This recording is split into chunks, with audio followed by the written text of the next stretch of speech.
goes out, it pretty much impacts us all. So, in the world where I sort of have half a foot in of the SME world, there could not be a hotter topic, which is how do we build capability in terms of business development. And I suspect even for the bigger firms, it's still also relatively apposite. So apologies if this is of nil interest to you. As a minimum, what it will do is give you an example of how to take a particular flavour of the capability, use the kind of the rubric that Pip talked to, the canvas, to architect a genuine capability uplift exercise. And just to finally say before we go into this, in my sort of career, I've probably been involved in this 2 or 3 times with different companies where it was done brilliantly. And in each of those examples, it was a huge inflection point for those companies to go into massive growth journeys thereafter. Right.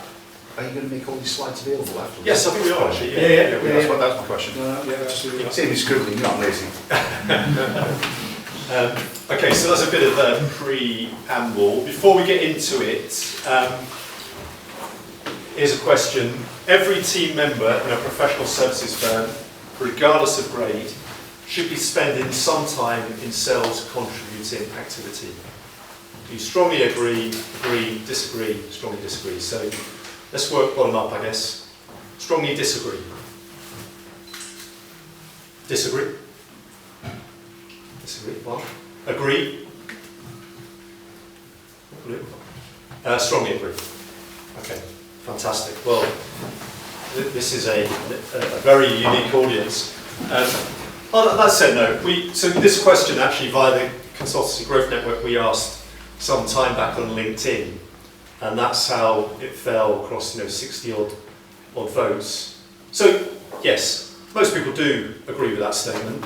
There are some people, interesting Mark, we'll open up that counterpoint at some point, that disagree. I guess where I land on this topic, and I think probably what conjoins everybody in this room actually is there's a professional services element to everybody left here. I think we've got no public sector colleagues, so there's a private sector. In the world of professional services, certainly my experience has been, we go back a bit, what is really unique about business development in the context of professional services is unequivocally the best people that are equipped to sell professional services are those that are brilliant at executing it. You try and bring in another class of folk that don't really understand what these people do over here. In my experience, it doesn't work. Some people, that's their operating model on it. I personally disagree. So I think professional services firm, because of the unique nature of it, the best people to sell it are those that are actually good at executing it. So I guess I start with some bias on that philosophical premise as well. Just again, a little bit about the sort of the personal lead into this. When I think most people know I built and then subsequently sold a management consultancy business. When I had a few sort of months to just kind of decompress on it, I wrote a number of books, is probably an exaggeration, small guides probably more relevant, but I wrote one on the art of selling and building capability in the realm of selling. If anyone is interested in that, by the way, just let me know. I'm very happy to send you the PDF for free. The topic I talked about, building a sales capability, is very, very relevant to that other community I'm involved in. In fact, I presented on this a few weeks back for that forum. And it's also increasingly relevant to what we're doing at MethodGrid. I mean, it's obviously not our, it's not the kind of majority work we're doing. The majority capability we're building is P3M delivery often, but we did a really interesting piece of work earlier in the year with an American company called Perpetual, where we effectively brought a service proposition to life for them. And a key part of that was equipping everybody in that business to be able to sell the proposition they had built. And it was a really integral part to that overall kind of piece of work. And I mean, just some of you may have heard this because we talked about it at the last forum, that project ran from effectively September last year to sort of February this year. They've already sold circa 700-800K's worth of business off the back of that piece of work, which was already amply paid for that initiative and starting to embed in the business. But yeah, wrapping in sales capability was a really interesting part of our challenge with that bit of work. So we feel we've got some interesting perspectives that we can share. So Okay, we're talking about sales capability. So we talk about sales capability. Firstly, to say what it isn't. What it isn't is delivering a one-off sales workshop. You get some kind of sales trainer come in to a rah-rah day with everybody 1 or 2 days, and everybody feels, oh, that's it, we'll take that more sales capability. To be honest, it's probably worse than doing nothing, because it actually gives you false succour that you've actually gone on any meaningful sales journey. It's absolutely not that. It is any intervention that doesn't include, back to Pip's point, all the holistic components that are involved in, in this tapestry, and we'll cover those. And it is also not a case, and I've seen this, of founders just sort of delegating it down to team and saying, right, do this, guys, just crack on with it. I was partly involved. I was sat on a board of a company years ago, relatively boutique company. They were strategy guys in the pharmaceutical world, and the head man was like, yeah, I absolutely need to do this. Set the project up. I was sat on the board. I came back sort of 6 months later. I was like, John, how's it all going? It's well, no one is getting anywhere near this CRM kind of behaviour. And I said, well, are you doing the CRM updates? He went, oh no, God, that's not for me. I was like, John, why did you even set this project off? It so surprises me why that disconnect sometimes with the leadership behaviours and this. So it's got to be totally led by the leaders of the business, and back to Pip's point, they walk the talk.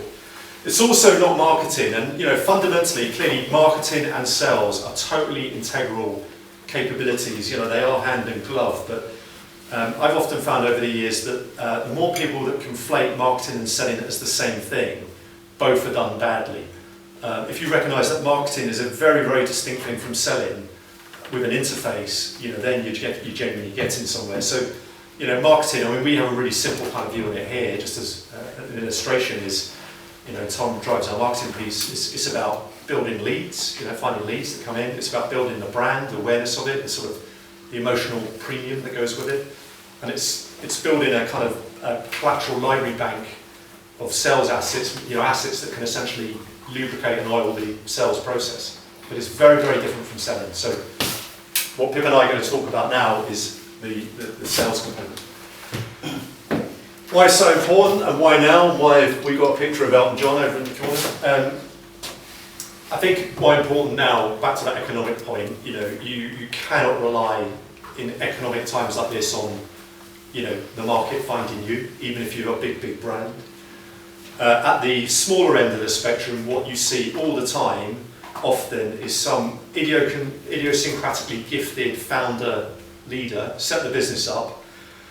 It's done very well, personal network, it's grown and grown and grown, hits this point where it's reliant on just 1 or 2 gifted individuals. And as an SME, you are virtually valueless as a business if that is the case, because there's no engine room to sell in, there's no codification of it. If that particular journey of that particular firm is ultimately to potentially have some value down the line, it isn't there. Just make profit in year, but as a business, it's essentially, it's devoid of value. So, there's lots and lots of mid-market SME businesses that have that sort of circumstance. And if you genuinely want to build value in a business, not just because purely you want to some check at the end of the day, but genuine value in a business, you have to codify this. You have to build an engine. So I think first some underlying principles that, and then we're going to unpack the kind of typical scope of this type of project. Selling is, it's true, 80% science, 20% art. I genuinely, my experience, I would say that really holds true. There's a whole load around fundamentally the numbers game of selling. It's a sales activity. And again, a little story. When I was building out my previous consultancy firm, I had a brilliant advisor, and essentially at one point he kind of knocked me out of my smugness, because he said, "Look, Dom, things are going great. The firm's growing. All your plans are being met."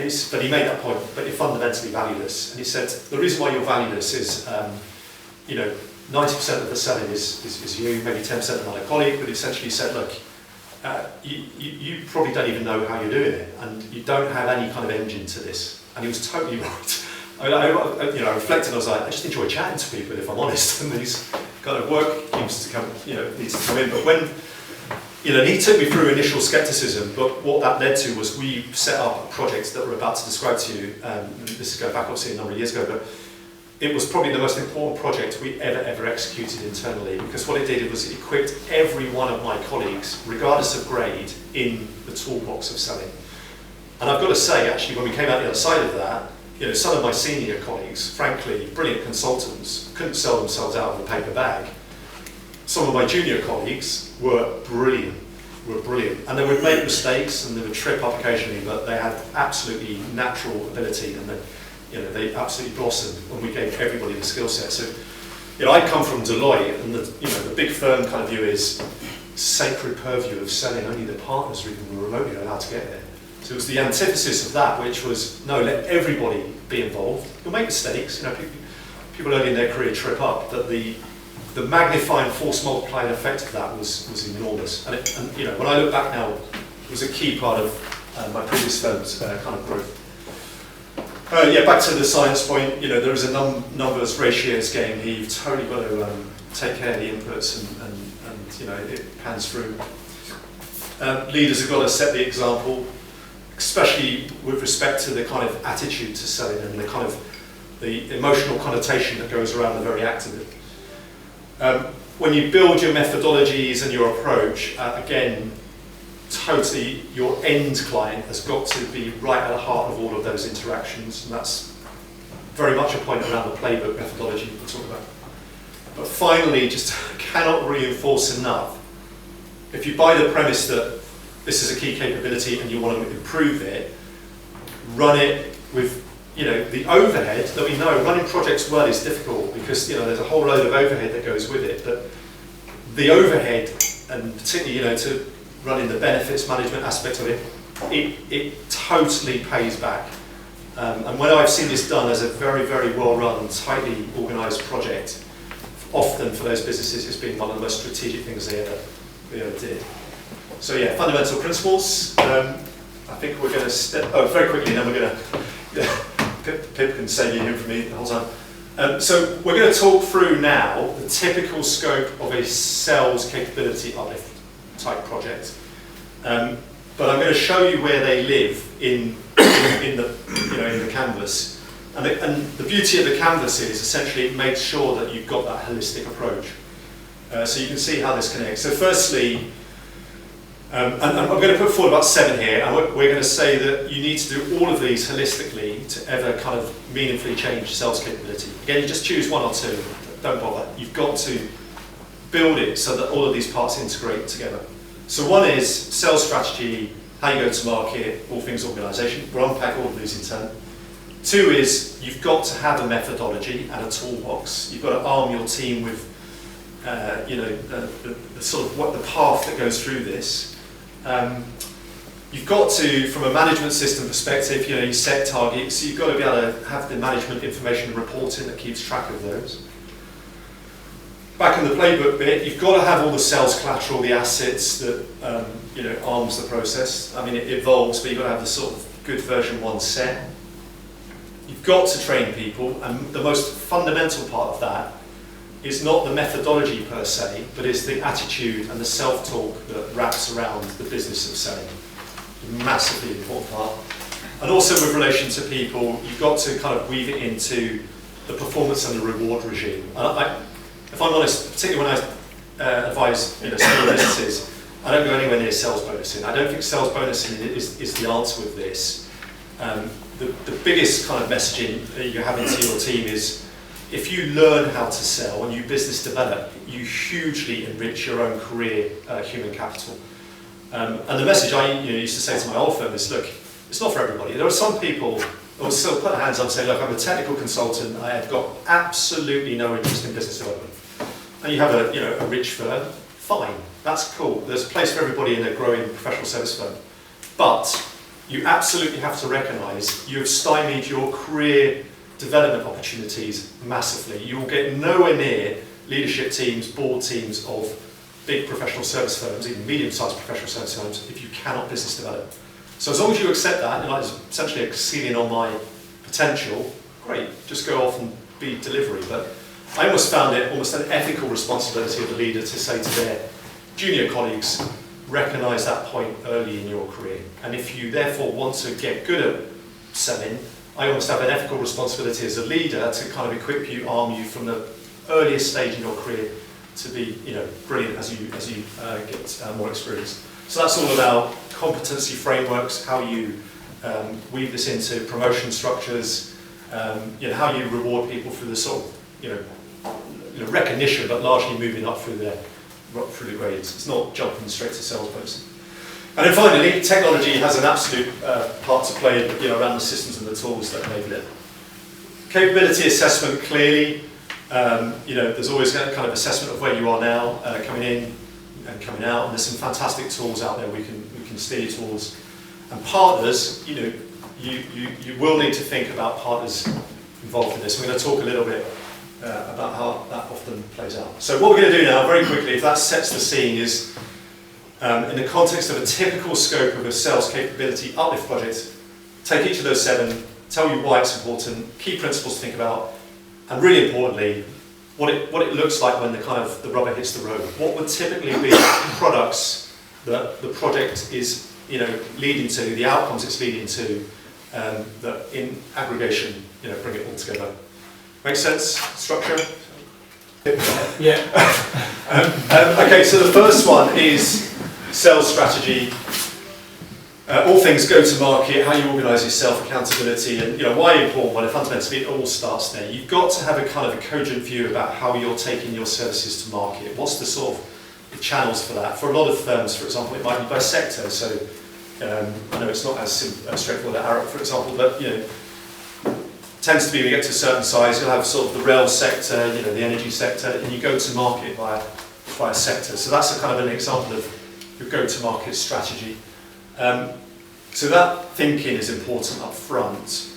But what it then kind of leads to, and I'll come back to principles in a minute, is things like, well, you have a genuine go-to-market strategy, and that might kind of cascade down into, well, for this sector, because we think that's an important way of going to market, that sector has a plan as to how they're going to go to that market in that sector, and then that sector can say, well, these are the 5 top accounts we really need to know in this sector, so those accounts will have account plans. So it tends to sort of, cascade down, but it starts with this sort of high-level go-to-market.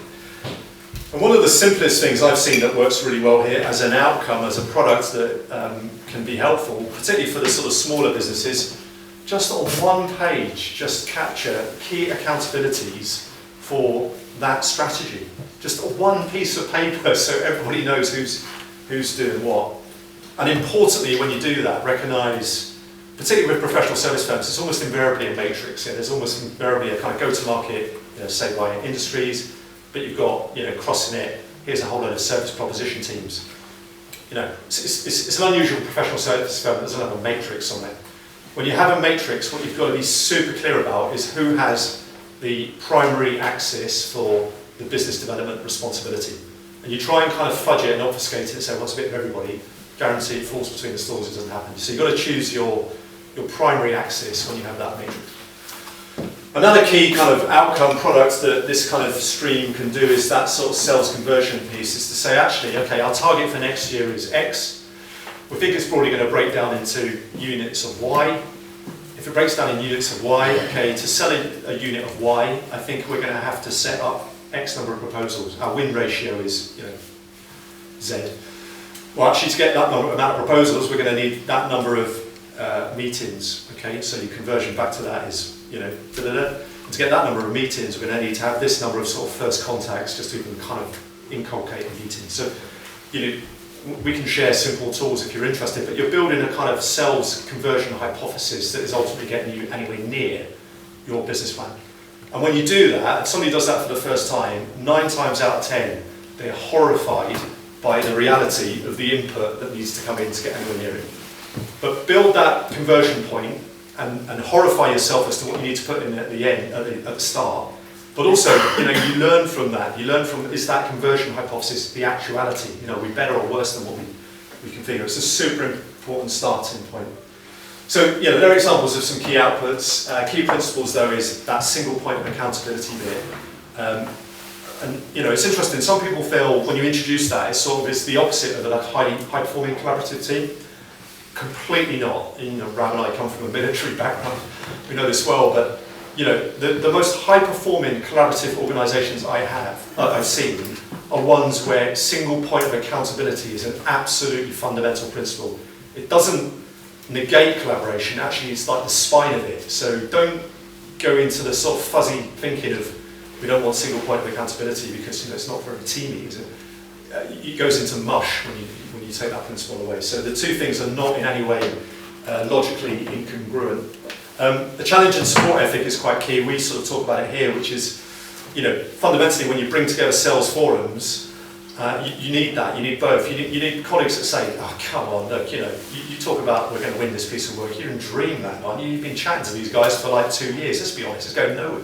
So you want a bit of that, keep everybody honest. On the same token, clearly you want hugely collaborative behaviours of, no, you're right. You guys are really, really close to making a bit of a breakthrough here. Is there anything we can do to support getting, you know, help you with a proposal, help you, you know, relationship with or whatever it is.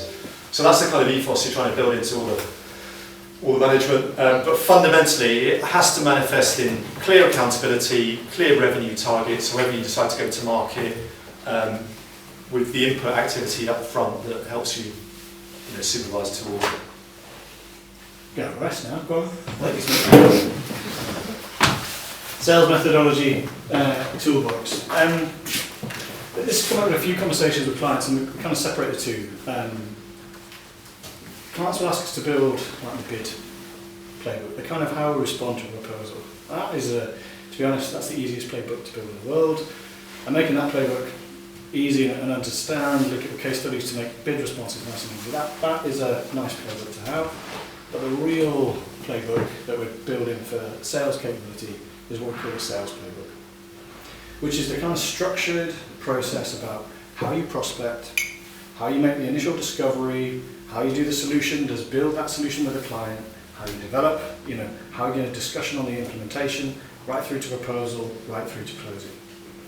Now, there's no real like born salesman, you know, there's no natural born salesman. People need to learn and acquire this skill, but the only way they're going to have the access to do that is by coding that sales playbook into a logical structured approach.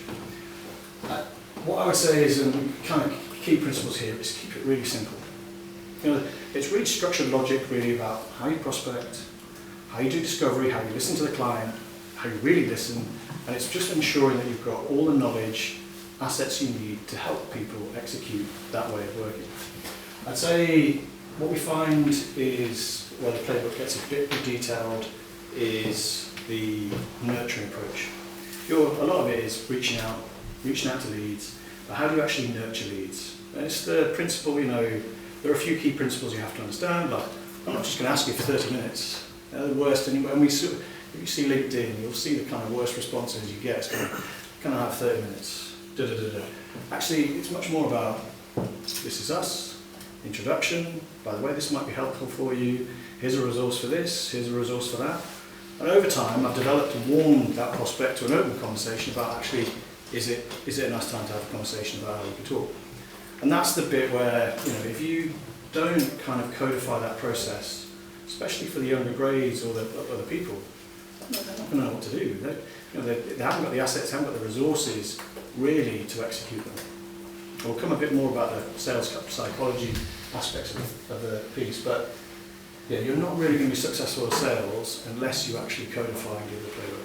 It's not one of those playbooks where you're building it so that you assure every prospect. It's more of a consumable resource that sits there, similar to what we showed you with kind of network rail, that kind of read only. Okay, I think this is where this person is. I've reached out, I've prospected, I think they're warm, I'm moving them through, I've got all the assets and information I need to be able to execute it. It's a kind of, like we said before, these are knowledge-based grids that are just helping teams understand the sales process that we need. Okay. I mean, this work stream often does a lot of heavy lifting on a project of this nature because you are trying to get version 1 of the decent toolbox in place. But just to give you an example of one of those sort of nuggets that be in a toolbox, and I think probably one of the most powerful is how you go about running a sales meeting. You know, if you get the opportunity to sit down with a prospect client, and it could be an hour and a half's meeting, and that is a golden moment in time.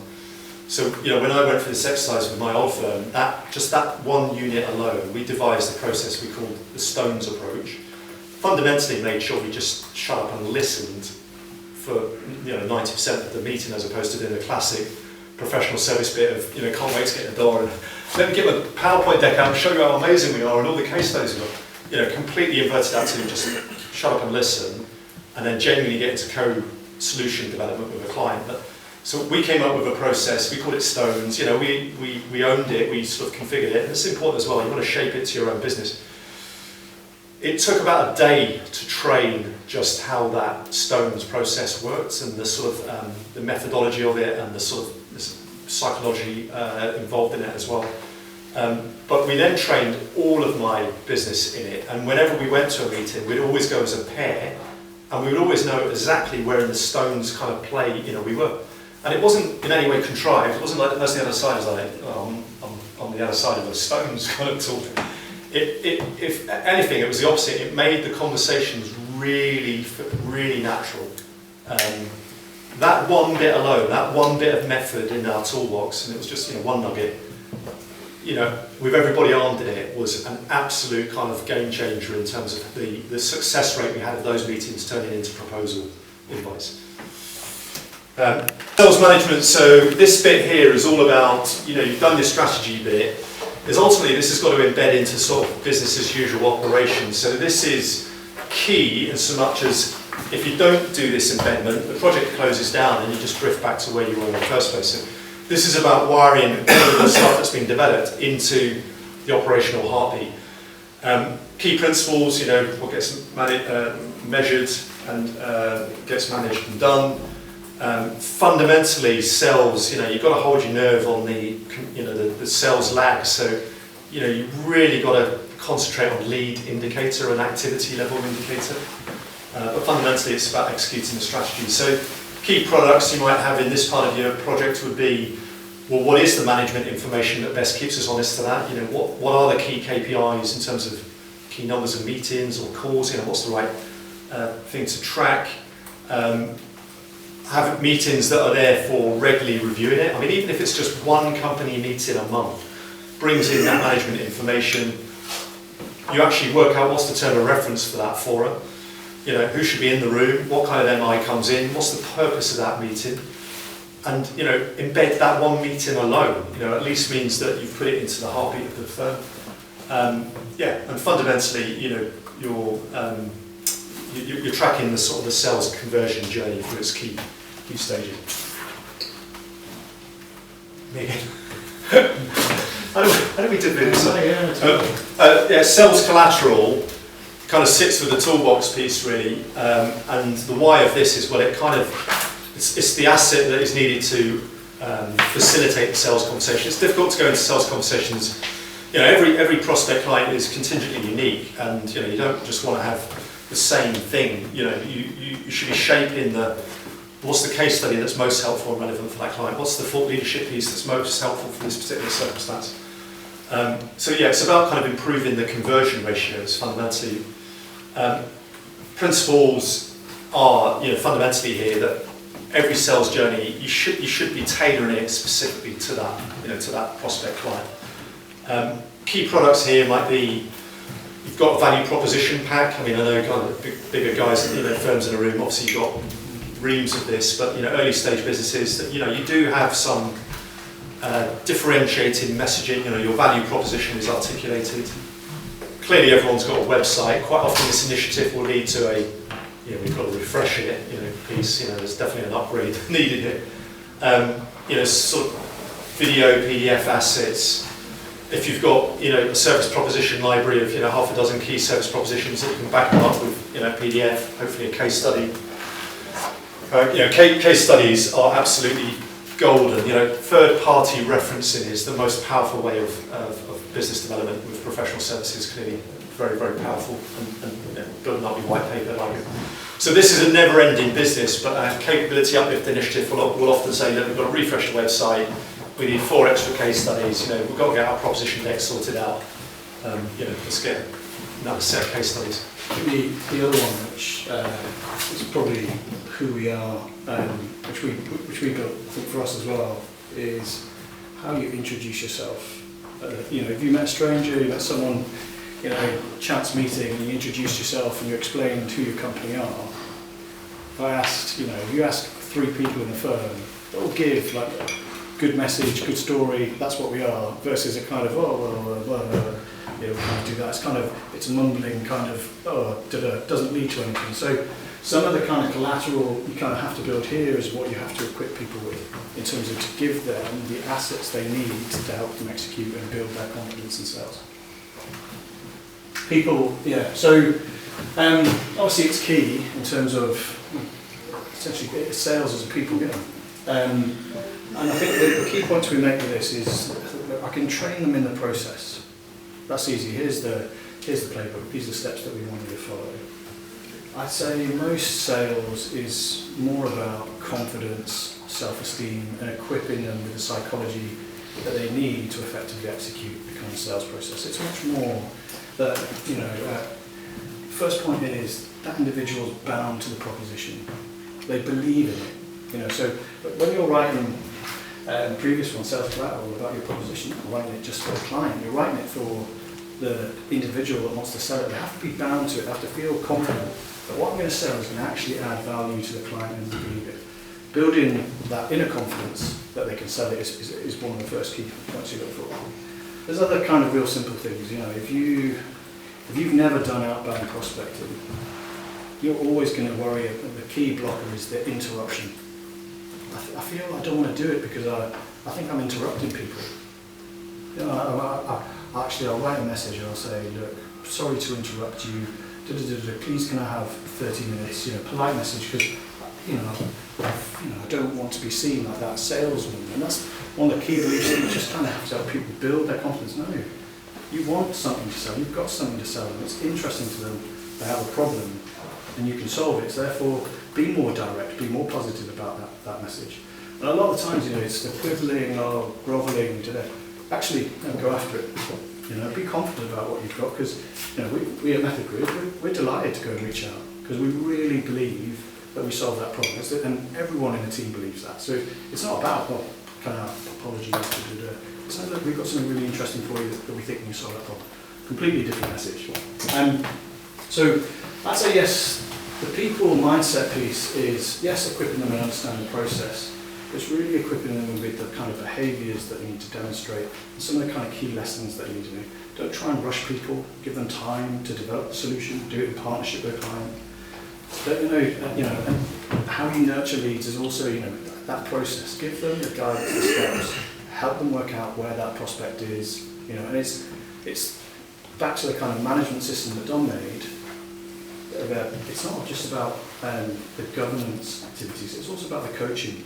Like run prospecting twice a week with all your consultants. How's it going? You know, I've profiled this person, I think these are the IBCs that I want to reach out to, these are the ones that I think to contact. Give them this kind of skills transfer, confidence, and build it up.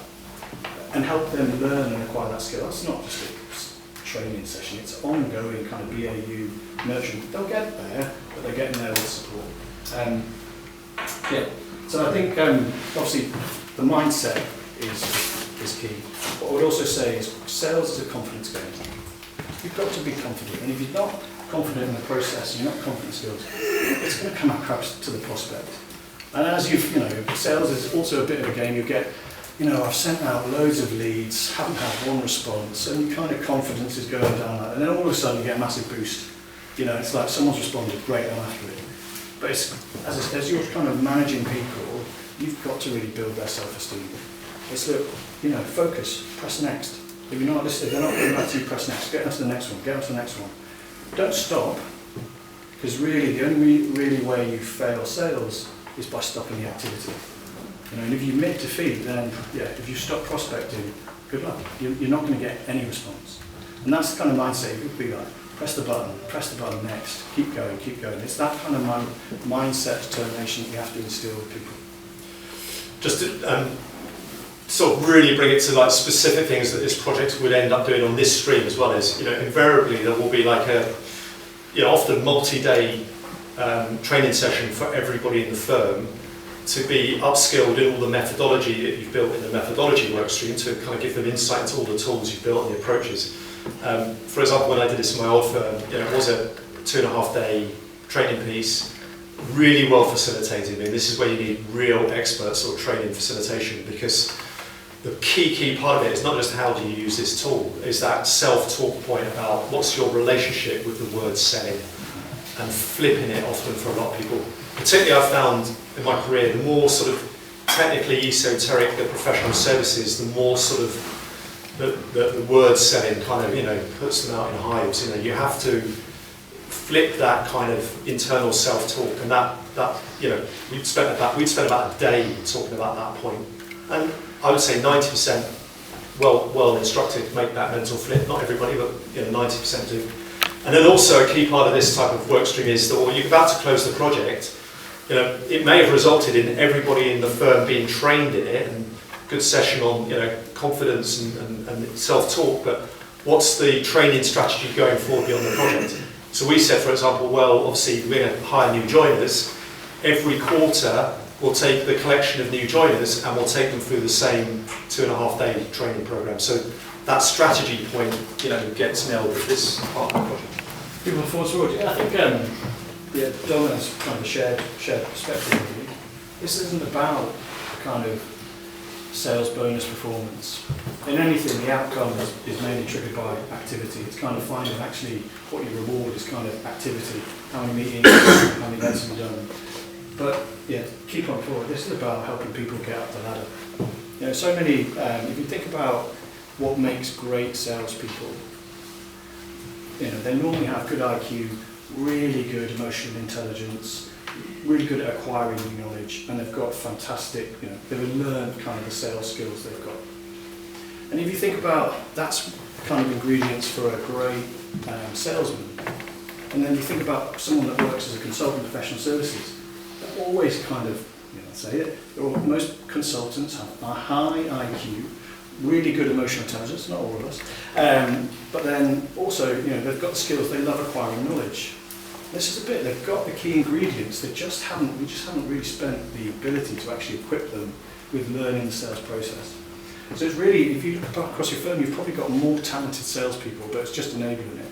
We just find out here is basically huge focus really on making sure that they can be successful within your firm. That, to Dom's point, it's about your responsibility to enable that skill set to give people the opportunity to be promoted and enjoy it as well. And again, just the manifestation of that as a project outcome would be your competency framework. Does it actually talk to what is expected on the BD journey to get to the next grade? Be really explicit about it.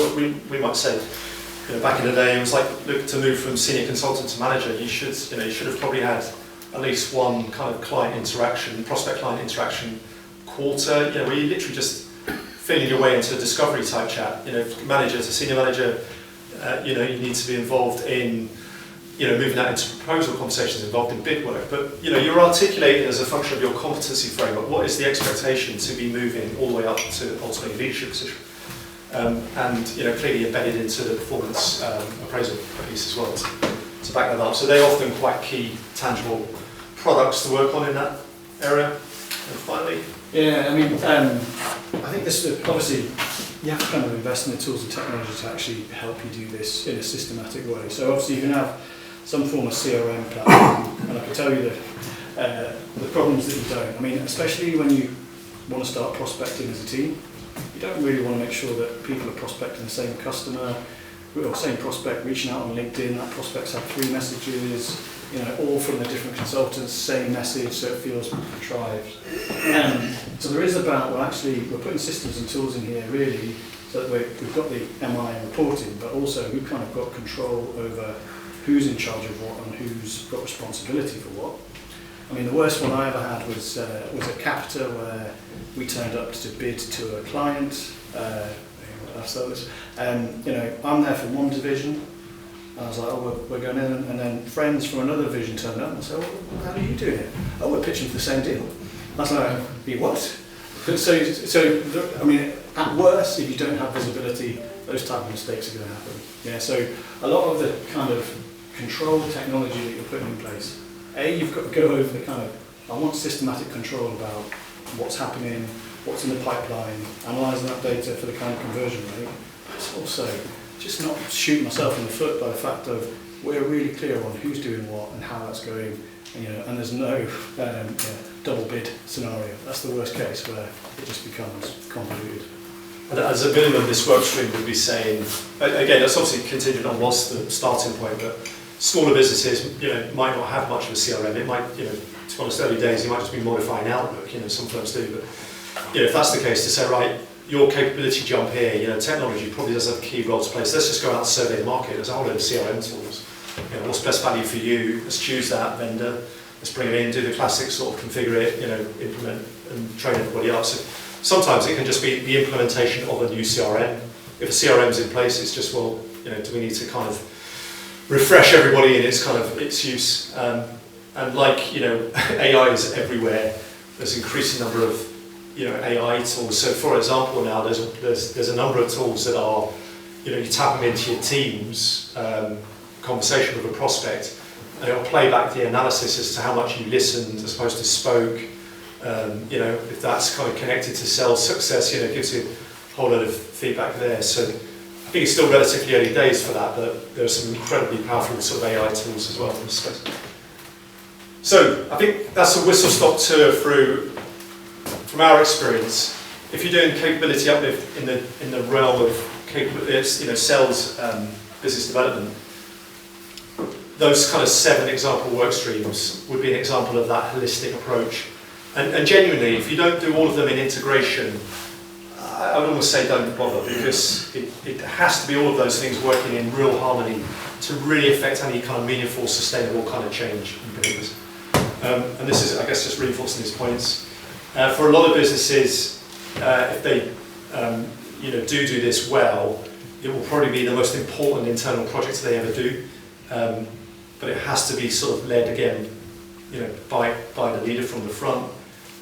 Invariably will require some expert facilitation, PM, skills, training, support. But if you choose those partners, they absolutely have to understand capability build. Just getting in a sales trainer for a day or two changes not. Choose those. You have to own this type of initiative, absolutely. But choose partners where they understand that capability build point, working with you, not against you. Genuinely wrap a project board around it. Bring those partners into that, properly initiate it. I can't emphasise enough. The more you put that sort of de minimis project management, wrap around it in terms of plans, business cases, governance, etc. This is one where it really pays back. Really pays back. Last point is, my experience, they tend to be about 6 to 12 months done well. If anything less than 6 months, it tends to be a firm that haven't quite understood the holistic complexity of it, and they're sort of skimming across the surface a bit. Anything longer than 12 months, like anything, it sort of runs out of steam and momentum. So, real energetic, really kind of well-applied resourcing, that holistic approach, it can be a very, very significant inflection point.